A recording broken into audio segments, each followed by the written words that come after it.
man, I'll never look back. Look at all my haters, y'all making them mad. What's good, YouTube? It's your boy XmasHERO, the channel where a true hero lives, and I'm coming at you live from GX Gamers. I'm really excited because I haven't played in a local in about 2 to 3 weeks, so I do want to start getting ready for LA regionals. So here we are. But I wanted to basically follow up with a video I did in the past. It was me basically asking you guys to give me questions and I'll give answers, and here we go. I'm ready. I got a whole bunch of questions that I'm ready to answer, and I'm actually really excited because you guys asked some really good questions. So here we go. Here's the start of the Q&A.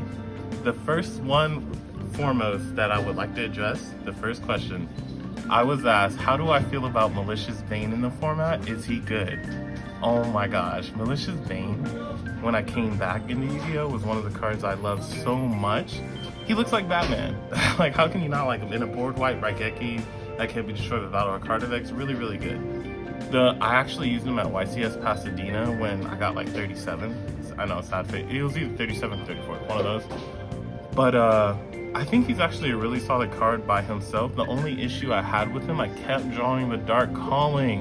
And Dark Calling is technically a brick if you can't get started. And I don't know if you noticed the theme with my deck. I like to play cards where if I don't get started, they do something. Dark Calling doesn't do that. However, I do think Bane himself and A Dust to Gold are really good follow-ups. And another reason I stopped playing them was because Bistles was such a big thing. Bistles, Bell, DD Crow. But now that those things are going down in usage, I do kind of mess with Malicious Bane. And wink wink, the fact that he's a fiend, all those people that think they can just side TC Boo against us and get away with it, because a really good inboard is actually DPE Bane if they TC Boo you. But, you know, that's my thoughts on Bane. I think he's pretty good. I don't know if I'll be playing him because I like to play stuff in my extra deck like Baguska, but I've definitely been theorizing with him, and I like where he's at right now. Okay, next.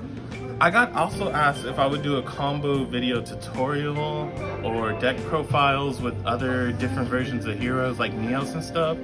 So I don't have anything against combo videos, but I feel like everybody knows the combos nowadays. If I were to do those type of videos, the videos I was thinking of doing would be more of an interaction-based video, because I haven't seen anyone do those videos.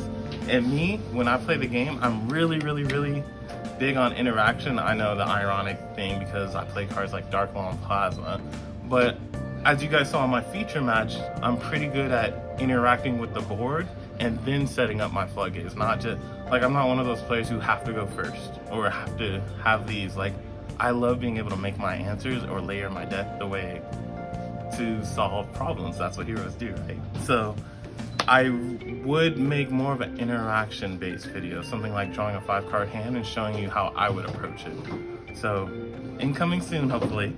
Next up, the next question, number 3, would any spicy hero text for the format? So, actually, sorry I didn't get this set up. One of the things I noticed rising in usage that I've always respected as a deck, especially shout outs to Eric who actually is helping me right now with the camera, is Manadium. Even when people were like trash, garbage, all that stuff, I was one of the ones, and I was in his DMs asking him questions like, hey, this deck is pretty good, people are asleep on it, what are some good solid answers? And the reason I respected it, I noticed it was a lot kind of like Hero, but I mean, to be honest, it does it way better with the inboards and the gates, but that's okay, we have our strengths too, don't worry, Hero's still good. That it can combo through many different scenarios depending on what the hand had. So one of the answers you guys actually saw on my side deck was I really like Sphere Mode, because that's one of the things. It's like, it's not that it's impossible to answer, but most of the boards it's able to take care of unless the person actively plays around it. So I like cards like that because if I'm playing a problem solving card, it needs to go through most of the time, because if it doesn't, then it's not really a problem solving card. Another spicy tech, because remember, I kind of took a break, but something I'm noticing for this format that's really good, I don't know if it's considered spicy, but I noticed people are kind of like dropping it out of their deck. I really like this card right now, Evenly Matched. At first I was trying to do 2, and then I even cut it to 1, but literally the week I cut it to 1 a few weeks ago, I got punished for it. And that's because this format is so wide, there's so many decks that can do well, I played against a bunch of decks where I'm like, dang, evenly would have destroyed them here. And one guy literally even told me, he was like, I was like, hey, how do you answer evenly? You know, because I'm brainstorming for my deck. And he's like, oh, if they got it, they got it. But if they don't, I win. And I'm like, all right, bet. There's a lot of people thinking like that. There's a lot of people playing decks like that. I'm playing evenly at 3, especially with the resurgence of that Rescue Ace with the whole Dia Bellstar 1-card combo. Yeah, even though I haven't played, I've been following. I think cards like evenly is kind of that's just really, really good.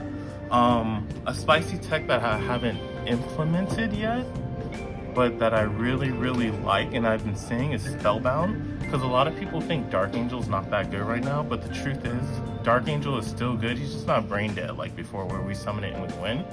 But the reason Dark Angel is still good is because, like I said, cards like Evenly, cards like Lightning Storm are coming in the format, cards like Super Poly are in the format.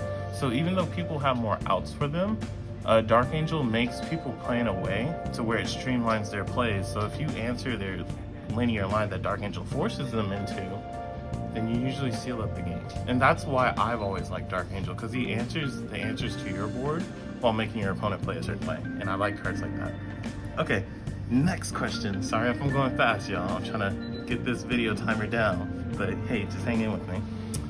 The next question was siding patterns used at nationals. This was actually one of my favorite questions I got, but man, is this a loaded question, and I actually might end up doing a video on this later.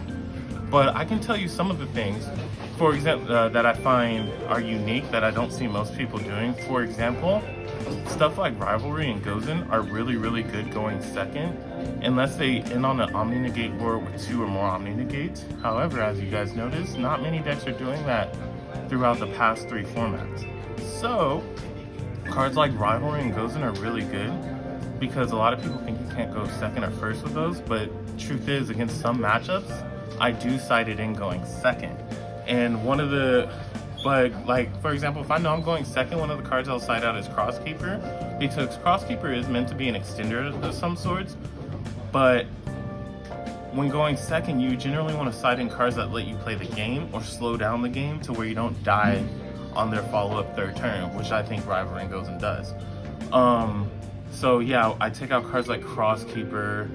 I also take out cards like if I know it's not good in the matchup, like for example, I don't know if a lot of people know this, but against Vanadium, because like I said, I respected Vanadium, I knew it was good, I take out cards like Talents and Thrust just in case they are doing the Calamity Lock, just in case. I know it's not as popular, but why have a possibly dead card in there when it can be something to help? Or for example, I will take out stuff like Dark Angel going second. Or if I know I'm going first, I take out my stuff like Droplets. Because even though Droplets is okay going first, it's way better going second. But going first, as you guys saw on my side, I have some going first stuff. I want to solidify my first. So I'll side in that 3rd. I know a lot of people probably think it's weird and I see people cut it. Outside the 3rd match change, that's because I want to solidify my going first and make it as consistent as possible, because that's one of Hero's problems. They just draw weird hands with like Neos, Plasma, and then you can't play and you're usually 1 card away. So I want to solidify my first or cards to buy me time going first. So that's why I usually side 3rd match change and keep stuff like that. Okay, cool. So next, I'll probably make a separate video. There's so much I can go on about that. But question number 5, would I use Legacy of Hero, I think the draw card, or Neos support, or make it even a Neos deck? Now, I actually have really high hopes for the Neos deck. I think it's actually really good because of how much gas it has. So when I was seeing my buddy Michael Bowden experiment with the deck, I was so happy. But I think that's a deck that needs to basically be innovated. And right now, I like DP a little too much, so maybe in the future, but I don't know. Right now, I'm kind of on the DPE train, Omni Hero kind of stuff. Okay, next question. My favorite hero board, and this question actually links into another question I got. Why I like Hero so much. It might be a little biased, but I'll just go ahead and say my reasons, because that's what it is at the end of the day. My opinions, my reasons. I do try to back up my opinions with facts and logistics. At the end of the day, that's what it is. My favorite hero board, I feel like, is the best hero board in, can you get them? Best hero board in the, or best board in the game in general. It'll literally be DPE, Dark Angel, sorry guys, I'm at levels. DPE, Dark Angel, Dark Law, and favorite contact with rivalry set. And the rivalry, because it basically, if you're able to set up that board, you usually beat every deck you play. Because guess what, guys? I think that's the best board in the game because there's only 2 outs that I know of in the game. And I labbed this a lot. Like, I was playing rivalry during tier limit format, and I was just trying to make the best board I can, and I was like, this is it. There's only 2 outs in the game to that board: droplets and enemy controller. If you don't have one of those 2 cards, you're not outing that board because you can't kaiju, you can't evenly, you can't Nibiru. I mean, you can Nibiru, but if you Nibiru, you get rivalried, and then you got to deal with the favorite contact. That makes a Shining Neo Swingman at 7,000, and then deal with the DPE follow-up. So it's like, they can Nibiru, but Nibiru is not a real out as people think. Hint, hint, wink, wink, don't do it, guys. But I mean, you could, by all means. But having stuff like Rivalry, Dark Angel, DPE, Dark Law, and getting those off the 2 of my best cards at Hero Lives Fusion Destiny, like, if you don't draw Droplet or Econ, like I said, you can't Kaiju, Lightning Storm evenly, you can't Steer Mode me, you can't even Cosmic the Rivalry because of Dark Angel, you can't link off the Dark Angel. Most of the time, they're just stuck. And I don't think there's been a time where I've opened that board and lost. So if I ever do make that loss, I'm usually feeling pretty good. However, there was a time it was broken against a very good Sprite player at Nationals. He was maining Econ. So he broke my board. However, the board was so strong, he didn't really have a follow-up. So next turn, I just killed him. So that's why I think it's the best board in the game. And it's my favorite hero board, of course. So, okay, moving on. Tips for beginning players keeping up with the meta decks. Now, this is another loaded question. I'm probably going to do another video on this because I have a lot to say about this. But my biggest tip to you guys is don't be so reliant on other people's opinions. However, don't get me wrong, I ask for help a lot. Like my friend Eric, for example, I be hitting him up. My friend Ed, my friend Travell. Like, I asked, but look at me. I've been playing Hero for 10 plus years. That's not a meta deck. A lot of people think it's garbage. I don't know why, but okay. A lot of people think it's garbage. But so obviously I had to ignore a lot of other people's opinions and just do me, and I'm glad I did at the end of the day. But the one thing I will say is listen to solid reasoning. I'm not saying disregard others' opinions, but if they have solid reasoning for something, listen to it, take note of it, and see what you can learn from it. Because that's what I do at the end of the day. Like, a very good example that's not really hero related, I used to think Cash sucked. When they first came out, I was like, bad deck, bad. But then I started seeing results, and then I started seeing how it would operate, and I'm like, no, this deck is good. The fact that it's a mid-range deck, or it's a combo deck disguised as a mid-range deck, because it technically is mid-range. Like that, a Rise Heart Pass, that's what people do, that's a safe play. However, its combo is explosive and can kill you. So it's just insane. So that's why I call it a combo deck disguised as a mid-range deck.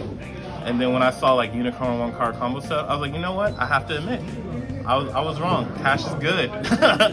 And I'm glad a Rise Heart is gone.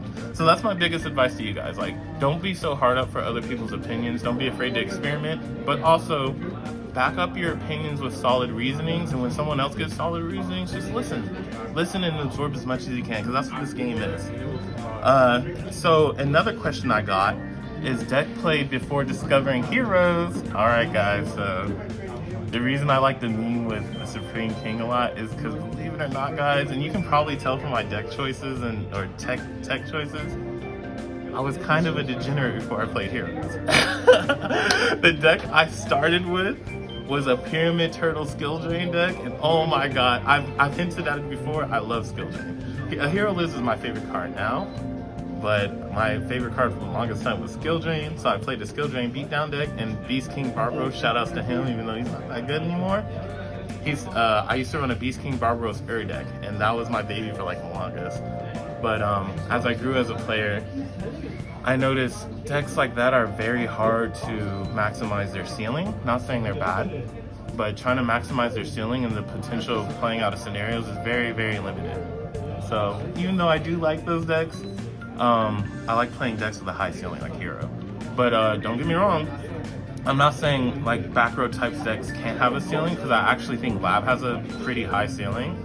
But what separates a good Lab player from a bad one is how they capitalize off that ceiling. Because a lot of Lab players will just flip stuff. But the fact that Lab has so many interactions in grave in hand, I'm watching you, Lab. So, and I also think Ellic can potentially perform. It's just the fact that most of their effects are in phases kind of limits it, but I do think Ellic is still a very strong deck, even though I have yet to prove it. But hang in there, guys. Alright, so question number 9. What other decks do I like in the format? Well, I probably kind of hinted at that already. I like Vanadium. I've always thought Vanadium was pretty strong. And another deck I like that a lot of people look at me weird for is I really like Sword Soul. Even though it's technically a 1.5 card combo deck, like all of its hands, and the Sword Soul cards do nothing by itself, and is looked at as basic. The thing about Sword Soul, they're good at doing one thing and doing it over and over again. And not only that, because we don't like one-trick ponies, they're able to layer their interruptions and play any utility card in the game pretty much. When I noticed that, I'm like, so your engine ends on 3 interruptions, your engine can play through a board, 10 Ys, and you can play any utility card you want. I'm like, this deck is good, I just feel like people aren't maximizing it. And another deck I like that you guys see me mention in my videos a lot, kind of on the low, Dark World. I think Dark World has a really high ceiling, and right now I see a lot of people like doing just Super Engine Deluxe, which is great. Those combos are amazing. But what if you guys layered your combo with some stuff like traps or something? Hint, hint, wink, wink. I'm just a little too lazy to do it. I love Hero too much. But I really like Dark World a lot right now too. Okay, question number 10. My favorite hero card in Rarity, well, you guys know. I quote it all the time. I love the Hero Liz. But for those going, that's not a real hero card. Okay.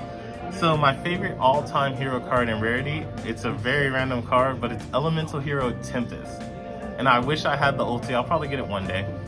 But I really like that card. And I actually think the card still has a good effect to this day. Pitch a card basically from anywhere to protect another card. It's just summoning it with Sparkman, Avian, and Bubbleman. I don't see how that's practical. But hint, hint, wink, wink. Hopefully there's a retrain. But if not, it's okay, Konami, I understand. It's a random card. But if there is, I'll be on top of that. But okay, next up, question 11, and I'm gonna try to wrap this up soon. I got like 9 more questions. Meta, any meta changes I'm making currently? Yeah, that's why I'm at locals right now, actually. I'm trying to test and see what's going on. But one of the meta changes I'm considering of making is maybe playing Ashe in my side deck, just to respect Unchained, because I still view Unchained as one of the top 3 decks. And admittedly, I could do better in my Unchained matchup. Maybe I'll play D-Force. I have been considering Bane, because like I said, Bane DP under TC Boo is pretty good. Just things like that, but I'll keep you guys updated. I may be slow on the updated, but I'll keep you guys updated. Okay, top favorite hero main deck in the extra. So, my favorite extra deck card, Absolute Zero. I showcased this card in the feature match. I don't think I need to explain it much, and it looks super cool. And in the main deck, kind of coinciding with Zero, Liquid. I was so excited when he came out. I was like, draw 2 is really good.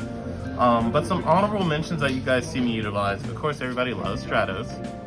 And then we have Mr. DPE and Plasma. I always say, and you guys see me set up an in-game a lot with these cards, DPE is the best card you can have in a simplified game state. I always say that, and I'll stand by it, because if there's any card in the game I'd pick, it's always him. So, that's my favorite ones. Social media to follow. Guys, I got my Twitter posted in the video links usually. XmasHERO Nate, follow me there. You'll catch me there. I'll try to update, but I admit I'm not that active on it, but I'll do my best. But yeah, that's where you can follow me. Number 15, almost done, guys. My ratios. So real quick, I'll make a different video. I play 2 Vision Hero Increase because to me, I want to be able to resolve Ferris combo. Like, that's the combo I want to resolve. If I don't, I'm praying I have a Floodgate, I'm praying I have a Fusion Destiny, like just a follow-up.